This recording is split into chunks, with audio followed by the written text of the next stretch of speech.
Bismillahirrahmanirrahim. Assalamualaikum warahmatullahi wabarakatuh. Alhamdulillah wa syukurillah wala haula wala quwwata illa billahil aliyil azim.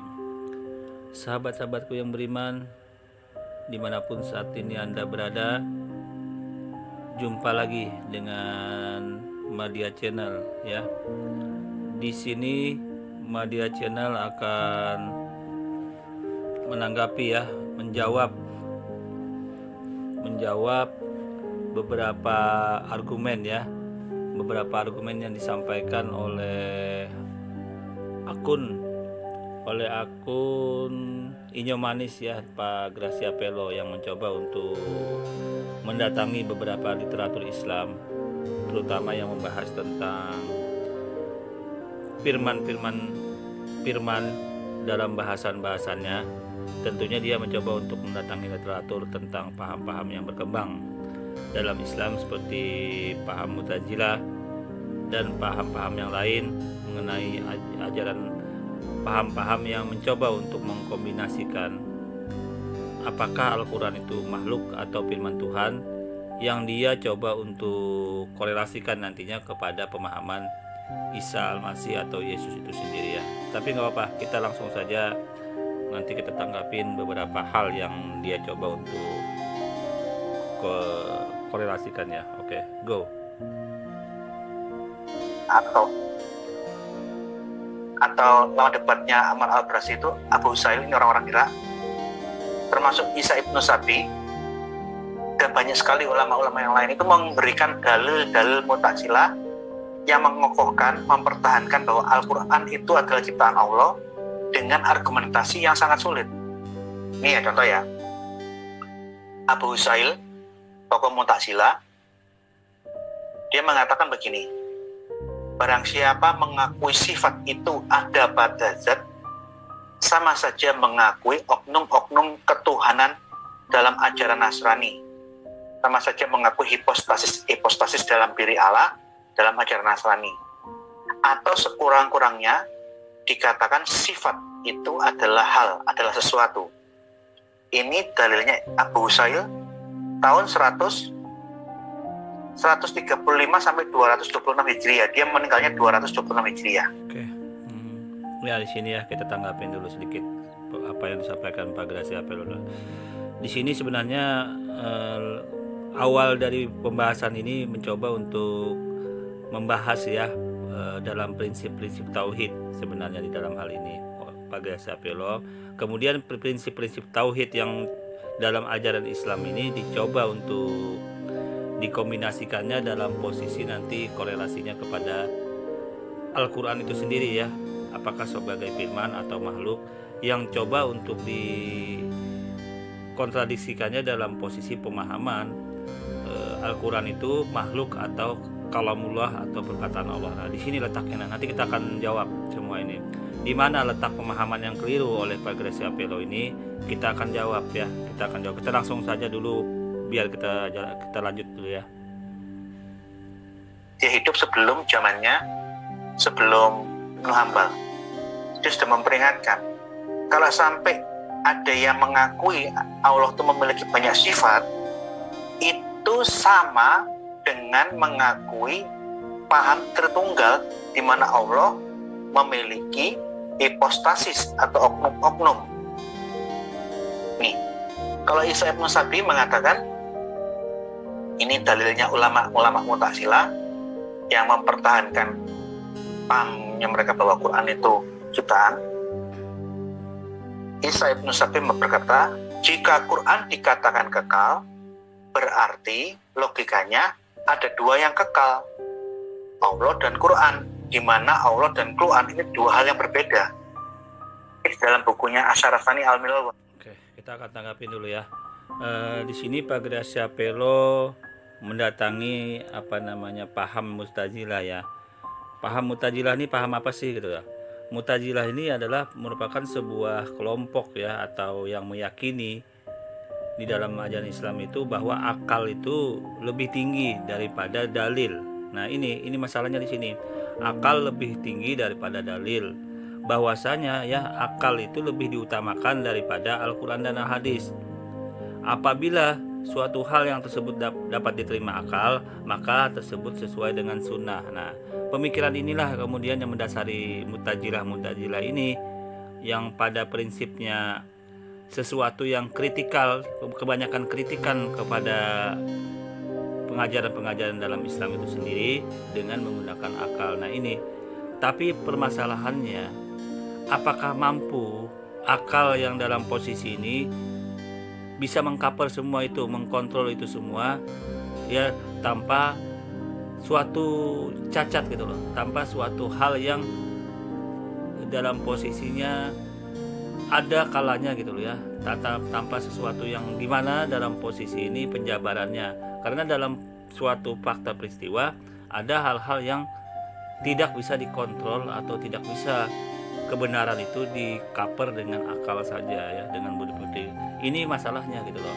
Jadi teori-teori yang menggunakan akal saja pun dalam Mu'tazilah ini menurut ajaran Islam, karena itu dalam posisi tidak semua gitu ya, tidak semua prinsip-prinsip pengajaran dalam suatu hal, terutama dalam pengajaran, kita khususkan di sini dalam penggalian dasar hukum ya, nas-nas yang terkandung di dalam Al-Quran maupun ajaran Islam itu sendiri, tidak semua bisa dikontrol atau digali kebenarannya hanya berdasarkan akal gitu loh.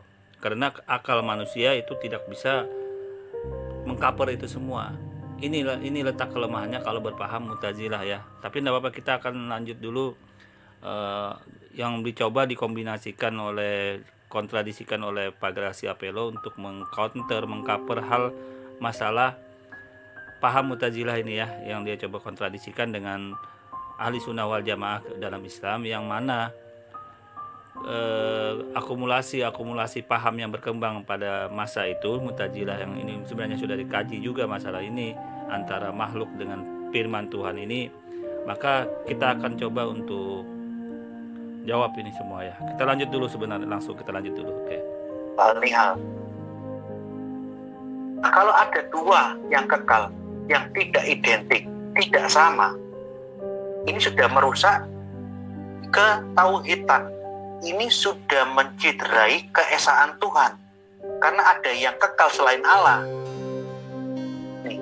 Nah, dalil-dalilnya Mu'tazilah ini sangat-sangat logis dan sulit dibantah.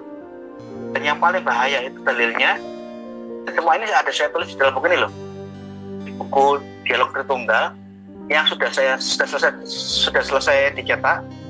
Jadi yang mau beli Dialog Tritunggal saja silakan baca, di dalam situ ada isinya, pembedahan dalilnya Ibnu Hambal. Kalau mau membeli paket promo, Anda bisa beli paket promonya, dapat 3 buku 180, atau yang paket duet ini. Ini dalilnya Ibnu Hambal yang menyulitkan, yang menyebabkan dalilnya Jahim. Jadi Ibnu Hambal itu membuat dalil itu mereaksi dalilnya Jahim. Jahim Ibnu Safwan ini ulama Mu'tazilah sebelum zamannya Ibnu Hambal. Dia memberikan suatu argumentasi yang sangat menyulitkan untuk mendukung keyakinan Mu'tazilah bahwa Al-Quran itu adalah ciptaan, dia tidak bersifat kekal. Dia berkata begini, menggunakan ayat surah An-Nisa 171.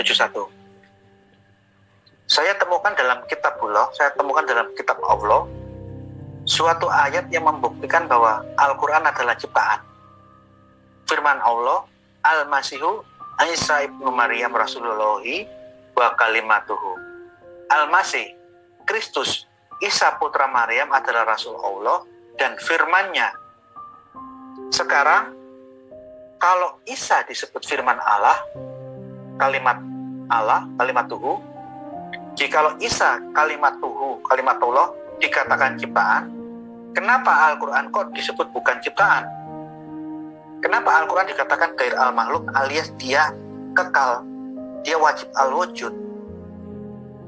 Yang fair dong, kalau Yesus dibilang firman Allah itu ciptaan, maka Quran yang juga firman Allah juga ciptaan. Demikian seperti. Oke, kita akan tanggapin dulu ya pemahaman yang dalam posisi ini. Coba untuk dikorelasikannya dengan Isa atau Yesus dan dikombinasikan Pak Gracia Pelo mendatangi paham ini ya, untuk memuluskan pemahaman hal-hal yang dalam posisi ciptaan dengan wahyu ya, firman Tuhan ya. Posisinya sebenarnya bagaimana cara mengkombinasikan untuk mendatangi pemahaman ini ya, karena dalam posisi ini juga kita bisa lihat paham Mu'tazilah ini mencoba dengan akal pikiran yang dikembangkan itu mengatakan bahwa Al-Quran itu adalah ciptaan ya, dalam posisi ciptaan ya. Kita bisa lihat dulu di sini dasarnya ya. Yang dimaksud dengan kalamullah di dalam ayat ini adalah ya, kita bisa lihat ini ayat dasarnya ya, kalamullah. Al-Quran adalah kalamullah ya, ini dasarnya surah At-Taubah ayat 6 ya, dasarnya ini. Yang dimaksud dengan kalamullah di dalam ayat ini adalah Al-Quran sebagaimana yang disebutkan Ibnu Katsir rahimahumullah dalam tafsirnya dalam ayat ini. Kata kalam, firman ya. Jadi Allah Subhanahu wa taala itu sudah terkonfirmasi bahwa mempunyai sifat kalamullah ya, kalamullah. Ini dalam ilmu tauhid itu mutakaliman ya, mutakaliman yang maha berkata-kata. Nah, ini disandarkan kepada kata Allah. Sedangkan kalam firman ya bukanlah suatu yang berdiri sendiri. Nah, jadi sendiri yang terpisah dari Allah itu sendiri seperti makhluk. Akan tetapi sesuatu yang ada pada Allah sebagai sifatnya, dengan demikian kalamullah Al-Quran dalam ayat ini bukanlah makhluk gitu loh. Nah, jadi posisinya seperti ini. Posisinya perkataan kalamullah, perkataan Allah yang mana dikonfirmasi dalam ilmu tauhid yaitu mutakaliman ya, sifat dalam ilmu tauhid sifat yang 20 itu mutakaliman. Allah maha berkata-kata. Dengan maha berkata-kata Allah ini, Allah kemudian berfirmanlah gitu loh, berfirman. Nah, ini semua dikonfirmasi, dijawab kembali oleh Allah untuk menegaskan bahwa Al-Quranul Karim ya itu adalah firman Allah ya, yang kekal. Karena dalam posisi ini perkataan Allah tidak akan mungkin keluar gitu loh. Itu murni dari keluar dari Allah itu sendiri ya. Kita dasarnya di mana? Nah, ini kita lihat dasarnya. Dasarnya Anda bisa lihat dalam Al-Kahfi ayat 27. Saya bacakan dulu ya. Dan bacakanlah apa yang diwahyukan kepadamu, yaitu kitab Tuhanmu, Al-Quran. Tidak ada seorang pun yang dapat merubah kalimat-kalimatnya. Nah, dan kamu tidak akan dapat menemukan tempat berlindung selain daripadanya. Nah, ini sudah jelas ya, tidak akan ada yang bisa merubah kalimat-kalimatnya. Itu artinya Al-Quran itu posisinya murni perkataan Allah, tidak akan bisa dirubah-rubah. Nah, kemudian posisi lain ya. Nah, kita akan gali posisi dalil yang lain. Nah, ini dikuatkan dengan surah An-Naml ayat 76 ya posisinya. Sesungguhnya Al-Quran ini mengisahkan kepada Bani Israel sebagian besar dari perkara-perkara yang mereka berselisih tentangnya. Nah, ini artinya Allah Subhanahu wa taala yang dengan sifatnya mutakaliman, maha berkata-kata itu berfirman ya, menceritakan ya, mengisahkan tentang Bani Israel. Artinya apa pemahaman yang bisa kita gali di sini? Ini artinya murni perkataan Allah. Nah, sekarang masalahnya apakah perkataan Allah ini kekal atau dalam posisi ini sebagai makhluk, sebagai ciptaan. Nah, ini yang kita gali dalam posisi ini. Nah, bila merujuk kepada sini, maka karena perkataan itu murni dari Allah dengan sifat-sifat Allah yang maha mutakaliman, maka firman Allah yang dalam bentuk Al-Quran ini dalam posisi perkataan Allah ini adalah kekal, firman Tuhan. Karena ini murni kembali kepada Allah perkataannya ini, pemahamannya. Kalau tidak kembali mungkin tidak kekal, tapi berhubung perkataan Allah Subhanahu wa taala ini kembali kepada diri Allah itu sendiri, tidak akan berpisah, maka dikatakanlah itu kekal dalam posisi seperti itu ya. Kita sambil lanjut dulu bahasan dari Pak Gracia Pelo ini ya. Artinya, kalau kamu meyakini Yesus firman Allah adalah kekal, maka Quran adalah kekal. Ini dalilnya di Ibnu Safwan. Jadi dalil-dalilnya ulama-ulama Mu'tazilah ini sangat menyulitkan di zaman perkembangan awal Muslim. Nah, Ibnu Hambal berusaha menjawab dalil sulitnya Jahim ini. Nih, dalam buku saya sudah saya tulis. Ini 2016, sudah lama sekali ini saya tulis ini. Saya sudah membaca ilmu Jahim sama masalah Ibnu Hambal itu sudah lama sekali. Jadi apa yang dibilang sama Nandar itu bukan sesuatu yang baru. Ini loh. Kalau Quran, kalau Yesus adalah firman Allah, kalimatullah, dibilang ciptaan, kenapa kita nggak fair? Quran juga firman Allah, kalamullah. Kecuali kalau kita mengatakan Yesus itu kekal, ya Quran ya kekal. Nah, ini. Jadi di situ Jahim menyamakan Yesus sebagai firman Allah yang diimani orang Kristen itu dikomparasikan dengan Quran yang adalah firman Allah oleh orang Muslim. Jadi kalau kalimatullah ciptaan, maka kalamullah yang artinya juga firman Allah adalah ciptaan. Demikian sebaliknya. Kalau Yesus kekal, maka Al-Quran kekal. Jadi di dalam hal ini kita bisa menyaksikan orang-orang Arab, ulama-ulama Muslim, Mu'tazilah sebelum zamannya Ibnu Hambal, tidak ada masalah bahwa kalam dan kalimat itu bagi mereka itu sama. Tidak ada dikotomi pembedaan antara kalimat atau kalam itu beda atau yang enggak, itu sama saja di dalam tulisannya Jahim Ibnu Safwan tadi. Nah, kesulitan untuk menjawab dalilnya Jahim ini diupayakan oleh Ibnu Hambal yang lahir tahun 164, matinya 241. Di zamannya Ibnu Hambal baru membuat definisi baru membedakan arti kalam dan arti kalimat, yang mana dikotomi pembedaan kalam dan kalimat tidak dikenal ulama-ulama sebelum zamannya Ibnu Hambal. Jahim tidak membedakan kalimat dan kalam, sama. Itu sinonim, padanan kata. Ibnu Hambal yang mulai membuat pembedaan kalam dan kalimat, dibuat definisi yang berbeda.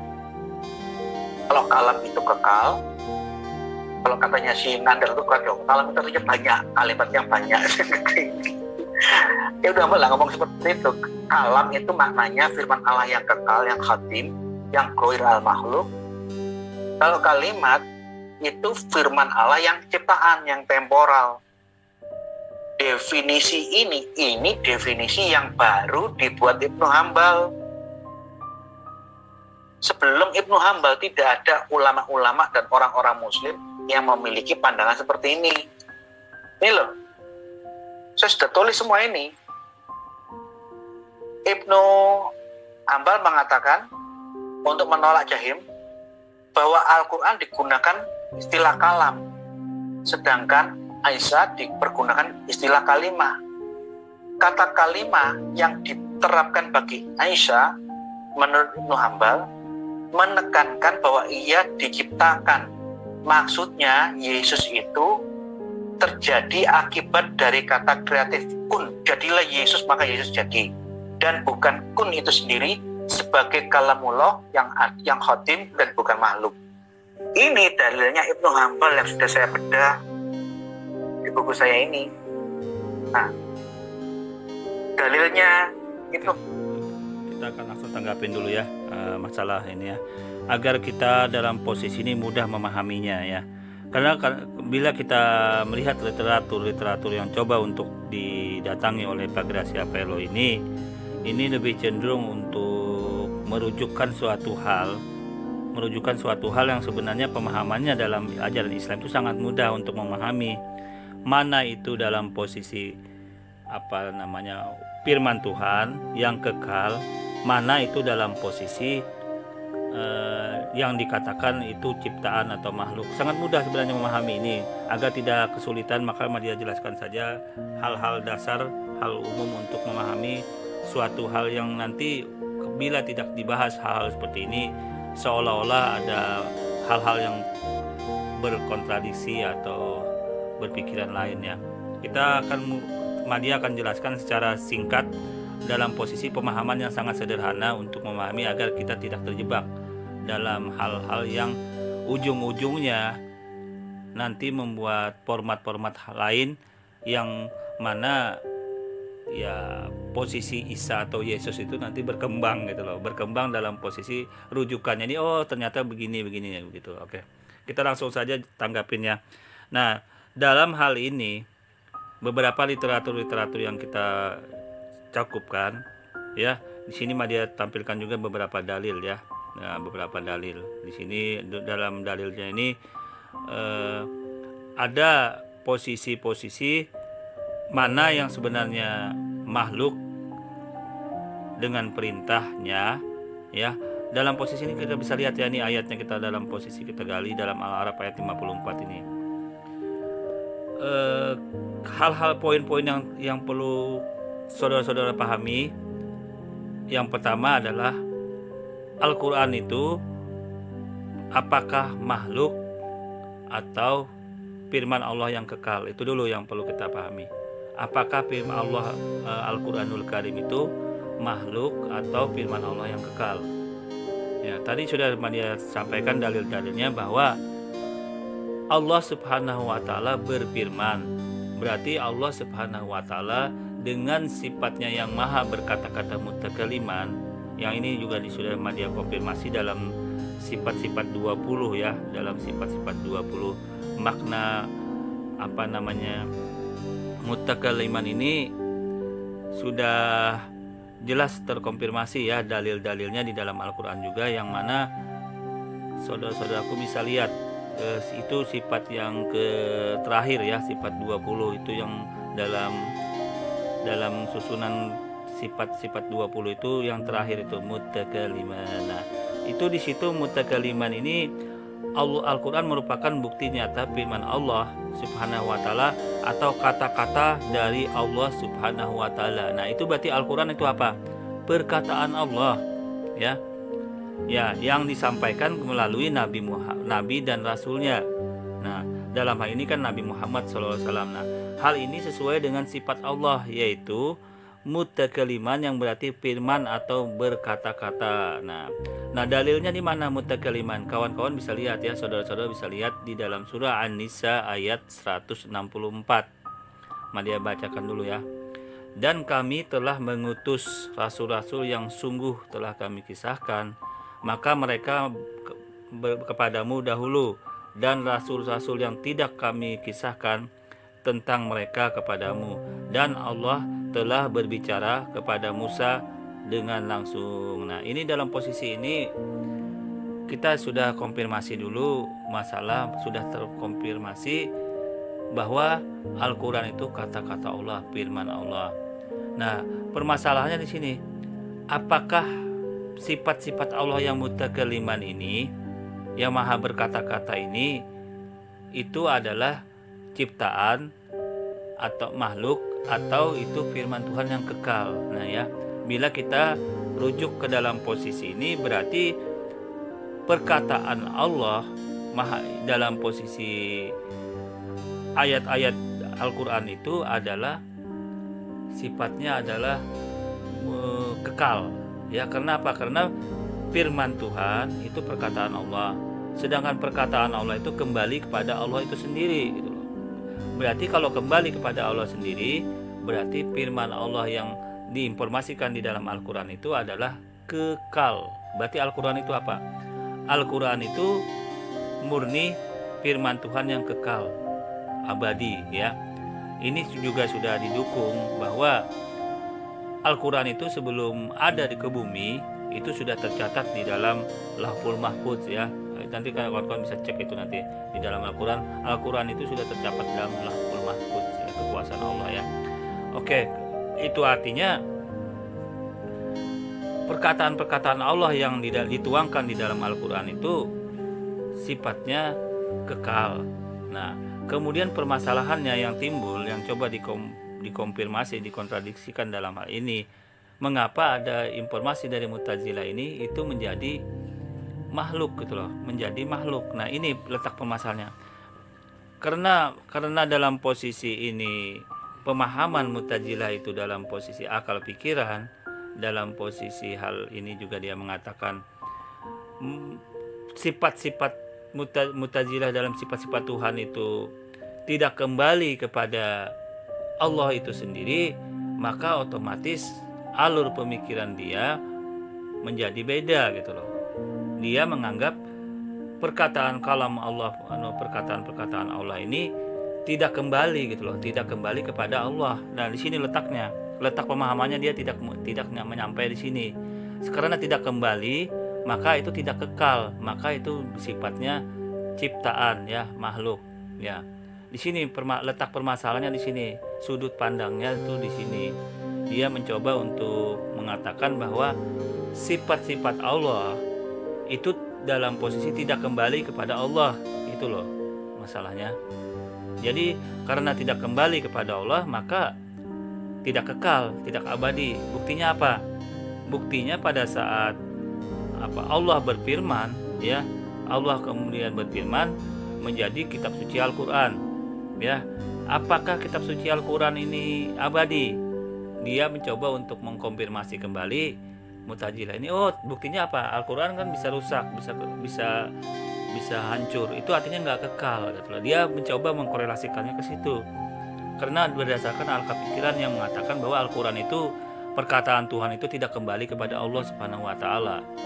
Nah, jadi ini letak perbedaannya, pemahamannya di sini. Ya, letak pemahaman dalam Islam di sini yang jadi fokusnya, sehingga inilah yang menggambarkan sebenarnya bagaimana mengkompromikan dua hal yang kelihatannya logis dalam posisi dia juga mendatangi dalil. Letaknya sangat mudah.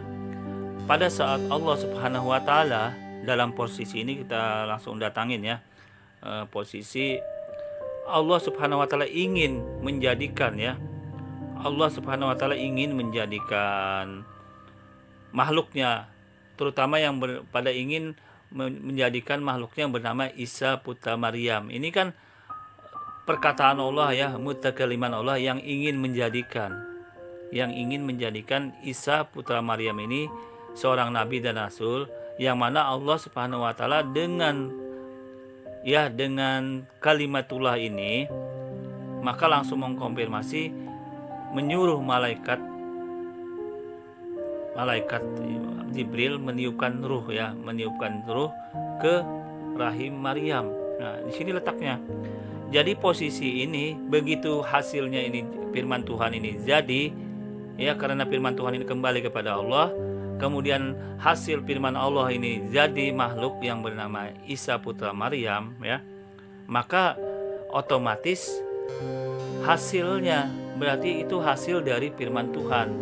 Nah, posisi hasil ini bagaimana menurut ajaran Islam? Posisi hasil dari firman itu dalam posisi tidak kembali, hasilnya tidak kembali kepada Allah. Berarti posisi hasil dari perkataan Allah ini makhluk, karena dia tidak kembali. Kalau itu dikatakan dalam posisi itu juga Tuhan, hasil dari firman Tuhan ini Tuhan, maka banyak sekali Tuhan gitu loh, banyak sekali Allah. Ini letak lemahnya teorinya ini. Oke, oleh karena itu dari hasil dari firman Tuhan, seperti Allah ingin menjadikan langit dan bumi, Allah ingin menjadikan manusia yang bernama Isa atau Yesus, Allah ingin menjadikan manusia yang bernama Ishak atau nabi-nabi yang lain, yang banyak sekali kenubuatan nabi yang lain juga, itu baik di dalam Al-Quran maupun Bible. Itu semua makhluk. Karena apa? Karena itu hasil gitu loh. Hasil tidak mengkonfirmasi, tidak mendukung suatu sifat Tuhan yang kekal abadi. Itu letaknya sebenarnya di sini pemahamannya, yang membuat dalam posisi ini sepertinya berkontradiksi. Kata Gracia Pelo, pemahamannya sulit. Enggak sulit. Sangat mudah memahami mana itu ciptaan, mana itu makhluk, mana itu hasil ciptaan, mana itu firman Tuhan, mana yang kembali kepada Tuhan, mana yang tidak kembali. Ya, jadi posisi ini sangat mudah. Kita lanjut dulu ya, dari Pak Gracia Pelo. Tidak ruwet kok, sangat mudah. Kita lanjut. Ambal, jangan kita langsung terap, ambil cepat-cepat begitu. Orang Muslim saat ini banyak menggunakan dalil-dalil semacam ini. Ini dalil yang kacau balau, penuh falasi, dalil yang usang, yang tidak cocok dengan teologi Islam dan teologi Kristen. Ayo, ikuti analisa pembedahan dalilnya Ibnu Hanbal yang saya lakukan. Ini dalil kacau balau. Pertama saya akan buktikan bahwa yang diucapkan oleh Ibnu Hanbal yang membedakan makna kalimat dan kalam itu kekal karena itu dipakai untuk Quran, kalimat itu adalah ciptaan tidak kekal, itu malah dalil yang tidak sesuai dengan ayat-ayat Al-Quran itu sendiri. Artinya apa? Dia tidak sesuai dengan, kalau saya teruskan, dia tidak sesuai dengan dalilnya Ahlussunnah wal Jamaah. Karena Ahlussunnah wal Jamaah mengatakan apa? Ahlussunnah Jamaah itu punya semacam statement, semacam dogma, doktrin, yang mengatakan kafirlah yang mengatakan Al-Quran adalah ciptaan. Nanti kalau kita telusuri dalilnya Ibnu Hanbal itu akan bertabrakan dengan dalilnya Aswajah, dalilnya Ahlussunnah wal Jamaah. Ikuti penjelasan saya. Kedua, selain dalilnya Ibnu Hanbal akan saya buktikan nanti tidak sesuai dengan Al-Quran, bertabrakan dengan doktrinnya Ahlussunnah wal Jamaah, doktrinnya Ibnu Hanbal juga tidak sesuai dengan Alkitab dan akidah-akidah Kristen. Mau tahu seperti apa? Yuk kita lihat. Nih, di dalam Al-Quran menggunakan kata kalam untuk Al-Quran dan juga menggunakan kata kalimat. Jadi bohong yang dibilang Ibnu Hanbal bahwa Al-Quran menggunakan kata kalam yang artinya kekal. Siapa bilang di dalam ayat Al-Quran pun di dalam ayat Al-Quran menggunakan kata kalimat, tidak hanya kalam. Ini kebohongannya Ibnu Hanbal. Ini yang saya bilang, dalilnya Ibnu Hanbal ini tidak cocok dengan Al-Quran dan otomatis bertabrakan dengan doktrinnya Ahlussunnah wal Jamaah. Nih, di dalam surah Asy-Syura ayatnya berbunyi, bahkan mereka mengatakan dia Muhammad telah mengada-adakan dusta terhadap Allah. Maka jika Allah menghendaki, niscaya dia mengunci mati hatimu. Dan Allah menghapuskan yang batil dan membenarkan yang hak dengan kalimat-kalimatnya dalam kurung. Penafsir Al-Quran sepakat dalam kurung kalimat-kalimatnya ini artinya Al-Quran. Sesungguhnya dia maha tahu segala isi hati. Jadi bohong kalau Al-Quran hanya menggunakan kata kalam. Ini buktinya ayat Al-Quran di mana Al-Quran itu menggunakan kata kalimat. Nih, di dalam surat Al-An'am saya buktikan bahwa dalilnya Ibnu Hanbal tidak sesuai dengan pandangan Islam, dengan ajaran Islam dan dengan Al-Quran itu sendiri. Di dalam surah Al-An'am 1:14 dan 15 mengenai nuzulnya, turunnya Al-Quran disebutkan la mubadila lil kalimatihi. Tidak ada seorang pun yang dapat mengubah lil kalimatihi. Nah, di sini kita tanggapin dulu ya. Di sini kembali Pak Generasi Apelo untuk mencoba ya mendefinisikan suatu hal yang sebenarnya untuk mendukung pemahaman dia itu tadi dalam literatur yang dia pahami, untuk mencoba mengkonfirmasi, mengkontradisikan suatu hal antara kalam dengan kalimat ya. Sebenarnya pemahaman kalam dan kalimat di sini bila dia cross check dengan pemahaman Islam itu sendiri memang berbeda posisinya untuk memahami dalam posisi bahasa Indonesia. Itu dulu yang perlu dipahami. Itu yang dalam posisi ini harus jelas ya. Jadi gini, pemahamannya menurut ajaran Islam itu kalau kalam itu kalimat ya. Kalam itu kalimat yang sempurna ya. Ya, kalimat yang sempurna. Sedangkan kalimat itu adalah kata gitu loh. Kalimat itu adalah kata. Itu pemahamannya dulu harus dia luruskan di sini biar tidak ada suatu kontradiksi ya. Terkadang kalimat kata juga disebut kalam, seperti kalimat thayyibah ya, la ilaha illallah, itu memang terkadang seperti itu. Sebab dia memenuhi syarat kalam gitu loh. Karena pemahamannya kalimat ini kata, kalimat dengan posisi kalam ini yang perlu kawan-kawan saudara-saudara pahami. Ini yang dicoba untuk didatangi oleh Pak Generasi Apelo untuk memaknai. Tapi sebenarnya untuk mengaburkan makna dalam posisi apakah kalam Allah, perkataan-perkataan Allah ini dalam posisi kekal apa tidak. Nah, ini poinnya di situ sebenarnya.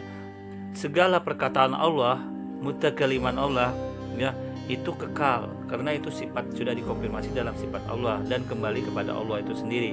Akan tetapi hasilnya dari perkataan Allah itu menjadi makhluk gitu loh. Hasilnya menjadi makhluk.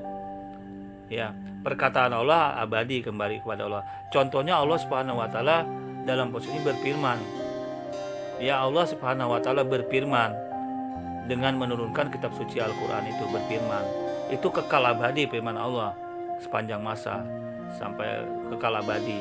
Permasalahannya kemudian begitu Al-Qur'an ini sudah kekal abadi, Al-Qur'an kan ditulis dalam bentuk sarana yang pada kalau dulu kan ditulis di berbagai macam sarana ya, macam-macam. Nah, yang ditulis ini itu adalah hasilnya gitu loh. Hasil dari firman Allah, perkataan Allah. Itu apakah kekal abadi atau tidak? Ya, namanya sarana-sarana yang ditulis ini bisa tidak abadi karena bisa rusak, bisa terganggu dengan macam-macam benturan-benturan, hal-hal lainnya. Itu tidak abadi. Tetapi ini tidak mengurangi posisi Al-Quran itu sebagai firman Allah, perkataan Allah, karena semua sudah terkonfirmasi tadi bahwa perkataan Allah itu kekal abadi karena itu kembali kepada Allah, sifat Allah. Nah, itu gambarannya di situ. Jadi dalam hal ini poinnya yang sangat penting adalah saudara-saudaraku biar tidak masuk ke dalam hal-hal yang membuat prinsip-prinsip dalam Islam ini mencoba tercederai oleh pemahaman generasi apa yang mencoba untuk mendatangi, mengkontradisikan sesuatu hal yang di luar posisi ini. Kita pahami sangat mudah saja. Anda pahami kedua-duanya dalam posisi Al-Quran ini adalah itu sesuatu yang memang ada penjelasannya, ada hal dasarnya gitu loh. Bila dikatakan Al-Quran itu makhluk, maka dalam posisi itu adalah hasil ciptaan. Benar, tidak ada masalah dikatakan makhluk. Tetapi hasil dari perkataan firman itulah yang dikatakan makhluk. Contohnya hasil perkataan makhluk itu diciptakan dengan posisi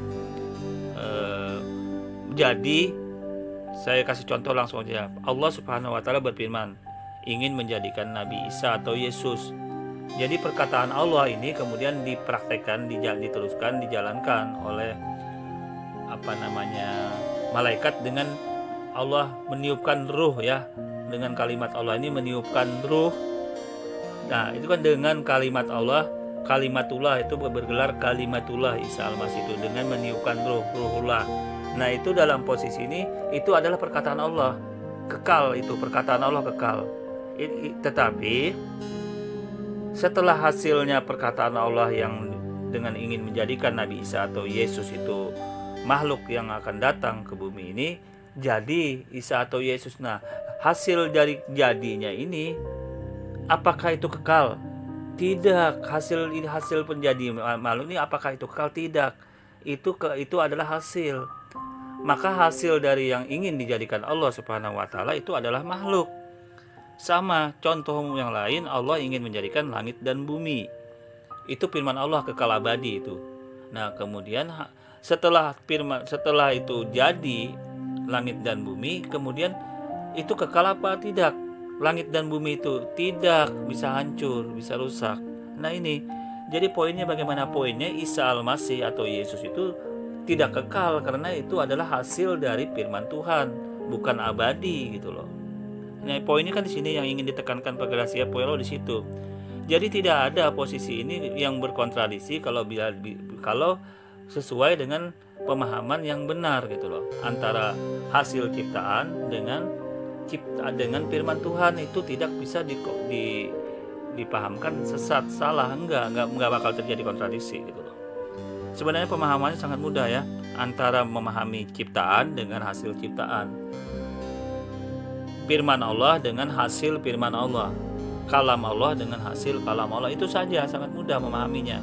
Tapi ini coba untuk dibuat mulet, dibuat ruwet oleh Pak Graciapello dengan mencoba mendatangi literatur yang ada pengkajiannya di zamannya itu, sebelum Islam dalam posisi masa-masa perkembangan Islam terdahulu yang sudah digali, ini dicoba untuk dikontradiksikan ya, dikorelasikan, akhirnya dikatakan Pak Graciapello ruwet. Tidak ruwet dalam hal ini tidak ruwet ya. Oke. Sebagai penutup, inilah kesempurnaannya Islam ya, keistimewaannya Islam. Semua ada kajiannya, ada bahasannya dalam posisi ini. Allah memilih ajaran Islam ya.